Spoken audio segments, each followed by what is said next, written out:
Okay, welcome to the Schoolroom Video Podcast. I'm your host, Melissa Carmen Lee. I'm the CEO of the Chinese Canadian Museum, and we are currently in the Chinese Canadian Museum with Morris Lam, an artist, a Chinese Canadian artist visiting us from Toronto. Welcome, Morris. Thank you. Thank you for having me. Do you want to tell us a little bit about yourself? Yeah, I mean, I'm a photographer and artist, and I've been practicing for about 15 years now. Um, and when I was doing my master's, I was interested in looking at Chinese Canadian history, specifically in the suburbs and the formation of like suburban Chinatowns and these ethno-burbs. And because I was raised just outside of Toronto in a city called Mississauga, which has like like little Chinatown plazas in them. And I was interested in that dynamic of how new immigrants, when they come to the country, they form their own sort of community spaces. And thinking about, like in the burbs, like these plaza spaces acts as a way of facilitating communities through different resources, like, shopping centers, but also at the time when I was growing up, like there was like a little bit of a sort of religious aspect to my upbringing, but also like because growing up in Canada, didn't really have an opportunity to practice Cantonese. Like there was Cantonese classes as well. Do you speak Cantonese? Susu, Susu? yeah, just a little. And I'm interested in understanding how and why you became an artist and how and when that intersected with your Chinese Canadian identity. Was there a particular point, or was it always at the beginning when you knew you were an artist? Can you talk a little more about that? Yeah, it wasn't at the beginning. I had always had an interest in arts. When I was a kid, my parents put me in a bunch of different types of classes. So karate, basketball, painting, drawing, and I think, I really gravitated towards painting and drawing as my first sort of interest. And then I actually went to an art high school In Mississauga? in Mississauga. Shout out to Concert Park, um, and I was enrolled in the visual arts program, and that was like 5 years of intensive like visual art classes along with sort of the regular English and math and stuff like that. So there was always that interest in arts, and I did at some point want to take that forward to my undergraduate degree. And in my undergraduate degree, I really fell in love with photography and working in the darkroom and working with negatives. And I think that's where my interest really sort of began in terms of thinking about identity. And then in my master's degree that I did a few years later on, that's where I was really interested in the idea of Chinese Canadianness. Right. And I have a different sort of pathway to coming to Canada. My father's from Trinidad and Tobago. My mom is from Macau. And we moved to Canada when I was very young. And there's always this desire to understand Chinese Canadian history, or like Chinese history from Hong Kong and Macau. Particularly when I went to like Cantonese classes or talk with my friends, and like we would talk about our common interests, and I always felt like a little bit different. Right, because of the Trinidad, Macau immigration versus the regular or the more common Hong Kong one. Yeah, and I have like this intersecting cuisine in my family home, Trinidadian fare, Caribbean fare, and then also like this fare from Macau, Hong Kong. Yeah. So our family dinners, it would always be a mix of like different types of food. African chicken? Uh, Various types of chicken. I guess my favorite Trinidadian food is shellfish and figs. Right. Um, African chicken is Macanese, by the way. is it? Yes, that's why I said it. It's not actually from the Trinidad. The most famous Macau dish is African chicken and salt cod cakes, also Okay. really famous as Okay. well. It's also like a curry dish as well. Yes, yes. It sounds really great. So yeah, I mean, there's always this like desire to figure out my own identity, and like in my practice right now, I'm sort of working through one pathway of understanding Chinese Canadian history, um, and thinking about the formation of Chinese in Canada, but also North America, and how identity is displayed through forms of media outlets, like the internet, like movies, like photography. So I think in my graduate degree, that's where I really was interested in understanding or representing Chinese Canadian history through photography. So let's move to the exhibition Reshaping Collections. Can you walk me through the process from the beginning to basically yesterday's opening? Yeah, I mean, when when the museum when the museum prompted me about going to the collection and looking through the search finder, I was really interested or gravitated towards photography. And by collection, you mean the Wallace B. Madeline Chung collection Yes. at UBC. Yeah, sorry. That's okay. The Chung collection. And yeah, I mean, I was really interested in the photographs that existed within the collection.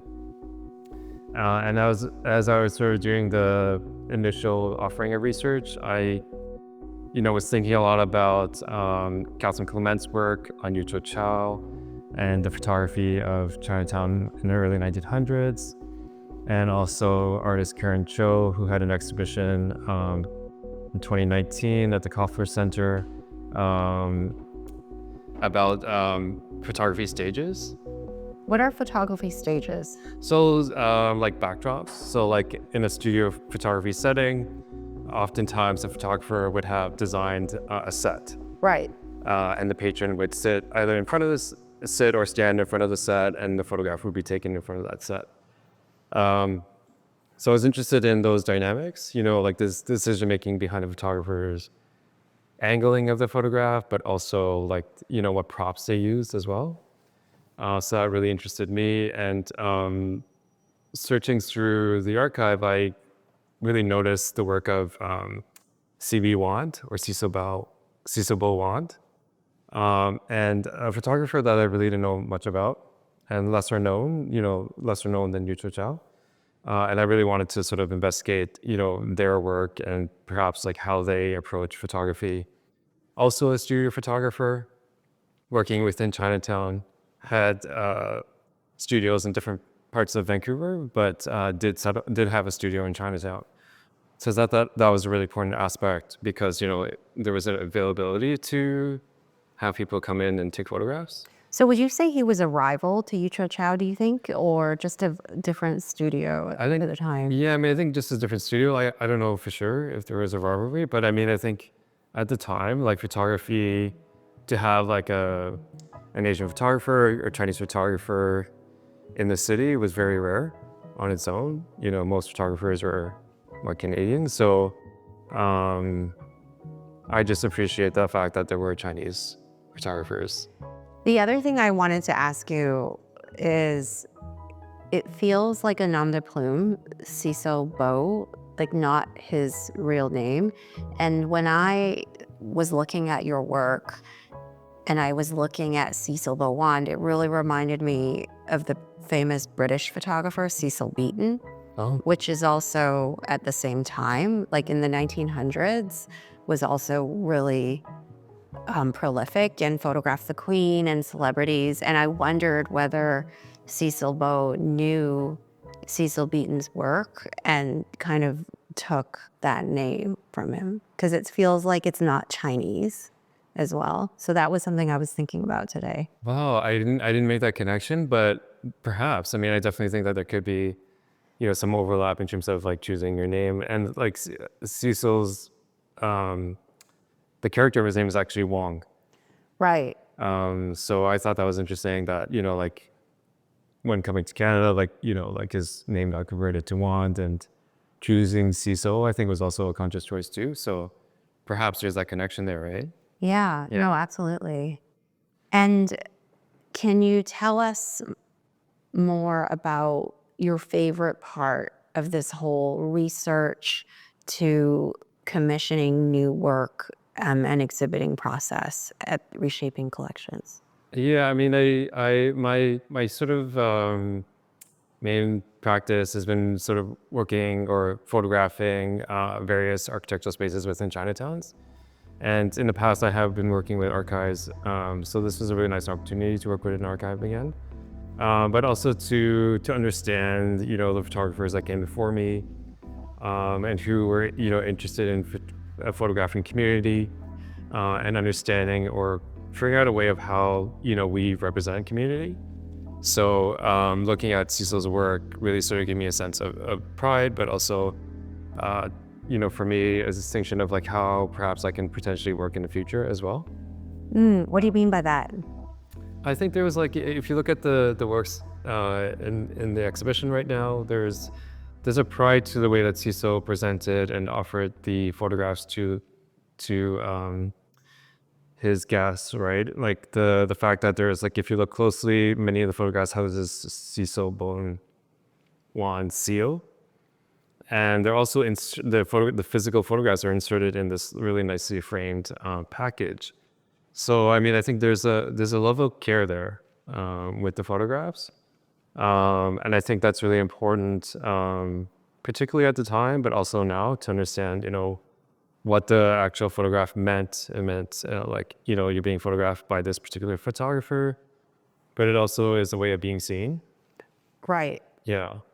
So I think, all those components together, again, like really sort of gave me a sense of pride of understanding Chinese Canadian heritage in Canada and sort of grappling with that, at the time. Yeah. And I've also noticed in your work, some of the photographs you chose, you decided to double them or mirror image them. Can you tell us a little more about that? Yeah, I mean, I think it's an attempt to figuratively put my stamp on the work, to sort of there's one specific work that I really appreciate, which is the Chinese wedding photograph, which is center in terms of the organization of the work, and I flipped it. I changed the orientation of the work while also presenting its current orientation. And the reason for that is to open up our understanding or open up the frame. So like allowing the viewer to think about or enter that space, knowing that they are actually a viewer of the work. And it's just a subtle way of saying that, you're not just seeing the photograph, but you're also understanding the way that the photographer has approached this, from the specific framing, from the specific angle, but also to like choices like the stamp. But in that particular photograph, what I found really interesting was that Cecil also included the backdrop in the framing, so you can see like the frame of the backdrop, along with whatever was behind it, and the family that was being photographed. So you're getting a sense of this behind the scenes look of how Cecil was framing the shot. Right. So there's like that sort of meta aspect, and then me flipping it is sort of like, kind of reframing that too. Yeah, that's very metafictional. Yeah. It's really nice. So what I've noticed during this time is even after a day of opening, we've had two community members, one a board member and another just someone that walked in, that have looked at your photographs and have recognized relatives. Yes. They've realized that it's their great uncle or great great uncle, or they recognize the store, or they recognize something in the photograph. Yeah. And I really think about that as to what you say about building community and having that community really held close in photography, because in a way it's bringing in a line to the present day community that finds that history in your photograph. Yeah. Which is rare in Chinese Canadian photographs. Yeah. Yeah. Interesting story about that actually. CB1 has a connection to Yip Sang. Oh, Yeah, tell us more. he married into the family briefly, and so he had a really strong connection with many of the members of the Yip family. So, like a couple of photographs downstairs are members of the Yips. Queenie Yip, prolific soccer player at the time. So in the research, I was able to connect with some of the members from the Yip family, and they connected the dots there, like who this person is, and what the relationship was. Like Queenie was s- um, Queenie was the great grandfather's brother of Linda Yip. Oh, I spoke to Right. in the research, and then there's been a really great resource in terms of like understanding the history of the Yip family. Also, Christina Moore as well, speaking about her connection to the family and being a Yip as well. So I definitely feel honored to speak with them and to make that connection between the Yips and their sort of generations afterwards. which ties us back to this building again, which is where the Yip family lived and which is now the Chinese Canadian Museum. Yeah. Thanks so much, Morris.